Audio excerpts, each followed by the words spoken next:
हाय बच्चों, welcome back to Tonic of Tricks. अब हम पढ़ने वाले हैं मोशन इन 2D।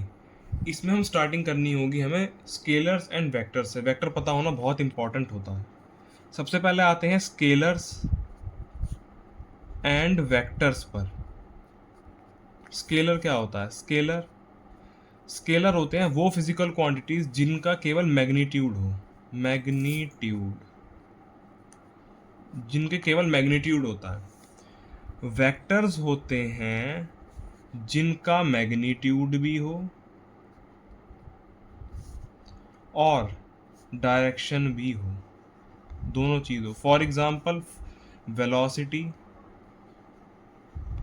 फोर्स, ये सब आते हैं हमारे पास। इसमें जैसे फॉर एग्जांपल टाइम, जैसे टाइम है, टाइम स्केलर होता है। टाइम हम बोल सकते हैं, मान लो t is equals to for example 2 seconds. तो ये किसी उसकी कोई डायरेक्शन थोड़ी हमने बोल दिया 2 सेकेंड तो 2 सेकेंड, 3 सेकेंड तो 3 सेकेंड। बट फोर्स जब भी हम बात करते हैं बोल रहे 10 न्यूटन, हम इसकी डायरेक्शन की बात भी तो करते हैं कि फोर्स लग कहाँ रही है। जैसे ये एक आदमी है, डायरेक्शन डिपेंडेंट क्यों है वेक्टर? इस पर 10 न्यूटन की फोर्स यहाँ से लग रही है और यहाँ से लग रही है 5 न्यूटन की फोर्स। जाहिर सी बात है ये इस तरफ को चलेगा क्योंकि ये वाली फोर्स भारी है, तो डायरेक्शन इसलिए कंसीडर की जाती है इसमें। वेक्टर्स ये होते हैं। वेक्टर्स फॉर एग्जांपल मैं जो इनको रिप्रेजेंटेशन होती है वो ऐसे की जाती है। मान लो ये है एक वेक्टर ए, इसकी जो लेंथ है ये इसका मैग्नीट्यूड होती है और डायरेक्शन जो है वो किस तरफ वेक्टर जा रहा है वो उसकी डायरेक्शन होती है जहाँ इसकी एरो होती है। हम इसे रिप्रेजेंट करते हैं ए वेक्टर इक्वल टू मैग्नीट्यूड, और ये होता है मैग्नीट्यूड, ये होती है इसकी डायरेक्शन।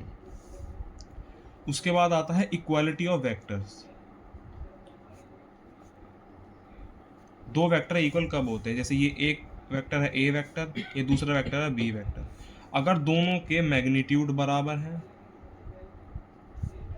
दोनों के मैग्नीट्यूड बराबर है और दोनों की डायरेक्शन भी बराबर है, ये डायरेक्शन होती है, तो ये दोनों हो जाएंगे इक्वल वेक्टर। अगर दोनों में से कोई एक चीज़ भी अनइक्वल हो गई तो वेक्टर अनइक्वल हो जाएंगे। तो आज के लिए बस इतना ही। अगली वीडियो में हम वेक्टर्स एडिशन पढ़ेंगे जो बहुत इंपॉर्टेंट है, उस वीडियो को ज़रूर देखिएगा। अगर ये वीडियो अच्छी लगी हो तो लाइक शेयर सब्सक्राइब ज़रूर करिएगा। Thank you for watching.